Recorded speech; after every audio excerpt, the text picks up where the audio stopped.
Rosebery Avenue, Clerkenwell, 14 March, 1907, 5:50 inches the morning.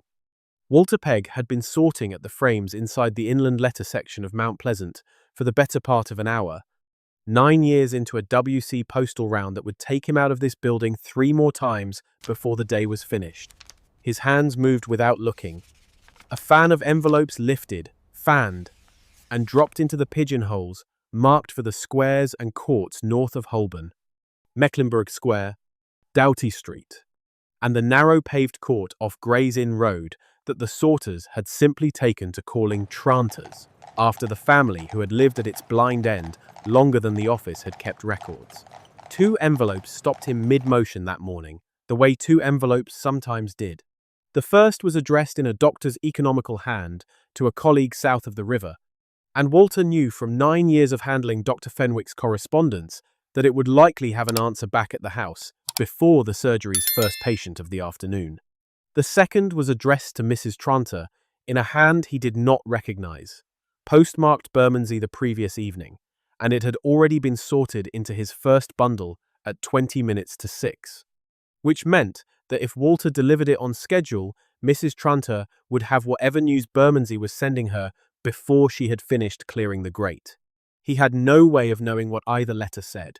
He had every way of knowing how fast each would now travel, and how much of the day's worry, in 2 very different houses on the same round, was about to be answered before it had properly had time to settle in. What kind of postal system could put a question and its answer into the same day in 2 households that had nothing else in common? And what had it taken the General Post Office 50 years to build on the streets between Mecklenburgh Square and Gray's Inn Road to make that possible? The system that made this possible had not arrived by accident. By 1907, the General Post Office was sorting letters for the WC Postal District through Mount Pleasant in Clerkenwell, the great brick sorting building that had taken over the inland letter operation from the old chief office at St. Martin's-le-Grand 7 years earlier, in 1900. London had been divided since the middle of the previous century into postal districts, EC, E, N, NW, C, SW, W, and WC among them. And the closer a district sat to the chief sorting office, the more deliveries the General Post Office could fit into a working day. The Eastern Central District, wrapped around the old chief office itself, received as many as 12 deliveries between 7:30 in the morning and 7:30 at night. WC, Walter's district, received 10 or 11. Further out, in the inner residential suburbs, the number fell to 6 or 8. The first delivery of the day was meant to be substantially complete across London by 9 o'clock, and it usually was. None of this happened by chance. It happened because the General Post Office had built, over 50 years, a system of timed collections and district sorting offices precise enough that a letter dropped in a pillar box on Gray's Inn Road before 5:30 could be sorted and carried up the path of a house in Mecklenburgh Square before that household had sat down to breakfast.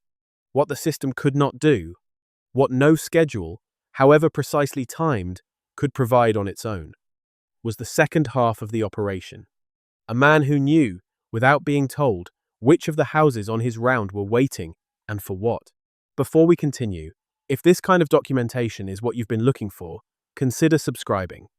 Every video on this channel goes into one specific element of the Royal Mail between 1900 and 1980. The vehicle, the round, the sorting office, and the letter the system carried.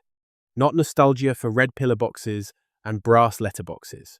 The documented operational reality of a postal system and the human meaning of what it delivered before the telephone changed what it meant to wait for news. What Walter Pegg carried toward Mecklenburgh Square that March morning was not just paper. It was the only way that morning's question could have an answer by tea time, decades before anyone in either house could lift a telephone receiver and simply ask, "And if you remember letters or postcards from a family member who lived through this era, kept in a drawer, with a postmark stamped twice in one day, put it in the comments. What does the timing on it tell you about how fast a reply could once travel across London?" Next on this channel, A rural postman's bicycle round, miles of country lane between cottages, no other road reached, where the post had to do something for isolated households that the city's multiple deliveries had never been asked to do. Back on the round. What the system required of Walter was a working day built around repetition. Postal witnesses giving evidence to the 1906 Parliamentary Select Committee on Post Office Servants described London postmen on residential rounds making at least 4 separate rounds a day. 8 journeys in total, counting the walk out from the sorting office and the walk back, with little real rest built in between. Walter's day began at the Mount Pleasant frames before 6, continued with the first delivery, the one that reached Mecklenburgh Square and Tranter's Court before 9, and then repeated itself, in compressed form, through the late morning, the early afternoon, and again, before the light went in winter. Each round covered the same streets, in the same order. Out along Doughty Street, past the doctor's house, past the lodging houses, into the court, back along the far side. The repetition was not habit for its own sake. It was the only way a postman could know, on sight, whether a letter was in the right hand before he reached a door. And the only way the General Post Office could guarantee that a letter posted at 10:30 would be in that hand by midday. A new postman, walking Walter's round, could deliver every letter correctly and still take twice as long, because correctness was not the same thing as knowing the round. What 9 years of repetition had given Walter was something closer to a second kind of literacy. He could read a street the way the doctor read a chart, and he had not yet had much cause to think about what that map was actually made of. The map that 9 years had drawn into Walter's hands was not recorded anywhere the General Post Office kept files. It existed in the specific weight and handwriting of what came through Mecklenburgh Square and Doughty Street, repeated often enough that the pattern had become as legible to him as the street names themselves. He knew that Dr. Fenwick's hand, small and economical, meant a professional letter rather than a personal one, and that an envelope in that hand, addressed south of the river, was very likely to produce a reply by the second post, because it nearly always had, for as long as Walter had been delivering to the house. He knew which households in Mecklenburgh Square received invitations in the stiff hand of a printer's card, and which received them in pencil hastily the night before. He knew the reachment of a household preparing for a daughter's wedding, because the volume and character of its post changed for weeks beforehand and changed back afterward, and he had watched that particular weather pass through 3 different houses on his round without ever being told what it meant. None of this made Walter a confidant or a counsellor. He had no business with the contents of what he carried. And the General Post Office, which took the integrity of the post seriously enough to prosecute postmen who tampered with it, would not have tolerated a man who pried. But carrying the same letters to the same doors for 9 years had given him something the doctor and the doctor's colleague did not have between them. He was the only person in London who saw both ends of every exchange they made, twice a day, without ever reading a word of it. What did that speed actually buy the households on Walter's round?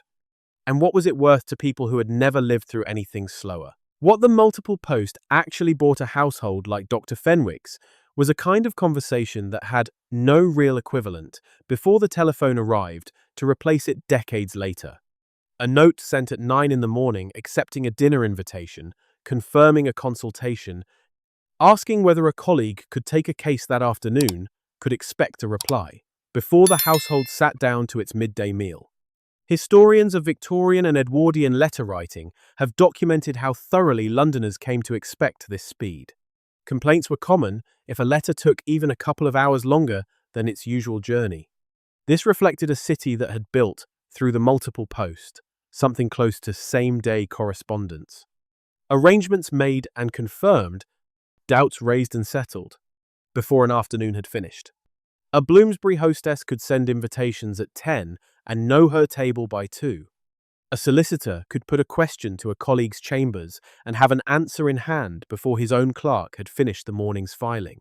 None of it required a telephone or a telegram, only the ordinary discipline of a system built to move paper at the pace London's daily business required. It was, in its own unhurried way, the fastest form of written conversation that had ever existed, and the people who relied on it had no particular reason to think it remarkable. They had simply never lived with anything slower. What did the same 50 years that gave Bloomsbury its same-day conversation give to the families who lived in the courts behind it? The ones whose letters were not arranging dinners, but carrying the only news that mattered. For the families in Tranter's Court, the same system carried a different category of urgency. The working poor of inner London used the post less often than their better-off neighbours. A stamp cost a penny, and paper and time cost more besides. But when a letter did arrive at the court, it rarely concerned an invitation. More often, it was the rent collector's notice, a summons regarding poor relief from the Board of Guardians, word from a son sent into service, or as it was that March morning news from a sister about a matter too serious to wait for a Sunday visit. Mrs. Tranter's letter from Bermondsey had been posted the previous evening and was in Walter's first bundle by 20 minutes to 6. He did not know its contents, only its handwriting, which was Ellen's, Mrs. Tranter's younger sister, and the fact that Ellen did not write often enough for a letter from her to be anything but deliberate. The multiple post gave Tranter's Court the same mechanical speed it gave Mecklenburgh Square, exactly as scheduled, exactly as it would have for a doctor's correspondence 3 streets away. But what that speed meant inside the court was not a quicker dinner arrangement. It was the difference between a full day spent not knowing and a morning spent knowing before the rest of the day's work had to begin. The General Post Office had not built its multiple delivery system with Tranter's Court especially in mind. It had built it for the volume and pace of central London's business. But the system did not discriminate between what kind of news it carried at speed, and for families who could least afford a letter lost or a day spent waiting, that indifference was, in its own way, a mercy. How, mechanically, did a letter posted in Bermondsey the previous evening end up sorted into Walter's bundle in Clerkenwell by 20 minutes to 6 the following morning? And what did that overnight journey actually require of the General Post Office? The answer lay in a chain of collection and sorting that ran through the night while London slept. A letter posted in a Bermondsey pillar box before its last evening collection, the Times stamped on a plate beneath the box's slot, as they were on every pillar box in the capital, was carried by postman or collection cart to the nearest receiving office, then onward to the district sorting office, where the late evening's mail was prepared for the overnight chain that fed every part of London into every other part by morning. At Mount Pleasant, sorters worked through the night at long tables, divided into what the trade still called roads. Rows of pigeonholes, each assigned to a street, a building, or a round, into which the night's letters were dropped by hand at speed, by men who had learned the geography of their district as thoroughly as Walter had learned his own. The sorted bundles, tied with string, were carried by handcart or by horse-drawn General Post Office van to the district offices before dawn, in time for postmen across the city to collect their own rounds bundle and be on the street for the 7:30 delivery. None of it depended on any piece of machinery faster than a man's hands and a horse's pace. It depended on timing, on every stage of the chain happening in a fixed order at a fixed hour, without the kind of delay that would knock the whole sequence out of step. The General Post Office had spent half a century refining that timing into something close to clockwork, and the result, by 1907, was a system in which a sister's handwriting in Bermondsey at 9 in the evening could be in a postman's hand in Clerkenwell before 6 the following morning, sorted, bundled, and already addressed to a specific door 3 streets from where he stood. What did keeping that clockwork running actually cost, not in money, but in the working lives of the men who kept it moving? It cost a great deal, and the men who kept it running were the first to say so. The same 1,906 Select Committee that documented London postmen walking 4 rounds and 8 journeys a day heard testimony about the toll the work took on postmen's health. An earlier parliamentary committee had heard a physician describe the postman's working day as one continuous round on his feet, with the result, in the doctor's own words, that postmen wear out fast. A parliamentary committee on post office wages in 1903 complained that the dust in the General Post Office's sorting rooms could not be abated by any amount of cleaning. Pay for an established postman was modest, supplemented by allowances for uniform and boots, themselves an admission of how hard the work was on a man's feet and his clothing. The system was weather sensitive in a city built before weatherproof streets were common, and a letter sent to a wrong address could sit lost for days.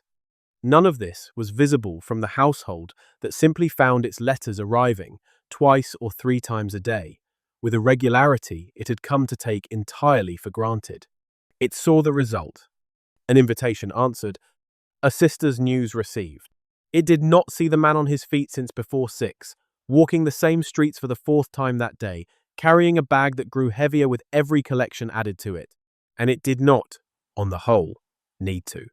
That asymmetry was not a flaw the General Post Office had failed to notice. It was, in a sense, the entire design. What happened to a system built this precisely, this invisibly, when the General Post Office suddenly needed most of its young men for something other than the post? The answer arrived in August 1914, and it arrived quickly. The General Post Office had long been one of the largest employers in the country by some measures, the largest single employer of labour in Britain on the eve of the war, and a great many of its postmen and sorters were exactly the age the army wanted. 12,000 post office workers eventually served with the Post Office Rifles. Close to 1,800 did not come home, and more than 4,000 were wounded. The General Post Office, that had built 50 years of clockwork timing around an abundant young workforce, now had to run that system with a fraction of it. London's deliveries, up to 12 a day in the most central districts before the war, were reduced to 6. In rural areas, the contraction was steeper still, falling from as many as 12 a day in 1913 to as few as 1 or 2 within the war's first years. Deliveries by road were cut to conserve fuel. The travelling post offices that fed mail onto the railway network had their timetables thinned. Walter, in his late 30s by 1914, was among the men who stayed on the home round rather than going into uniform, while younger colleagues from the Mount Pleasant sorting floor went into the Post Office Rifles, and in some cases did not come back to claim their old positions.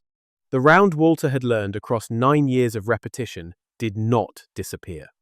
But within 2 years it ran twice, a day instead of 4. And the precise, almost invisible clockwork that had once put a sister's letter from Bermondsey into a London hand before 6 in the morning had been quietly and permanently slowed. What finally arrived to take the post's place as London's fastest means of asking a question and getting an answer the same day. And how long was the gap between the system slowing down and that replacement actually reaching the people who had relied on it? The telephone did eventually take the post's place as London's fastest means of getting a same-day answer, but not on the timetable the system's wartime contraction might suggest, and not for everyone at once.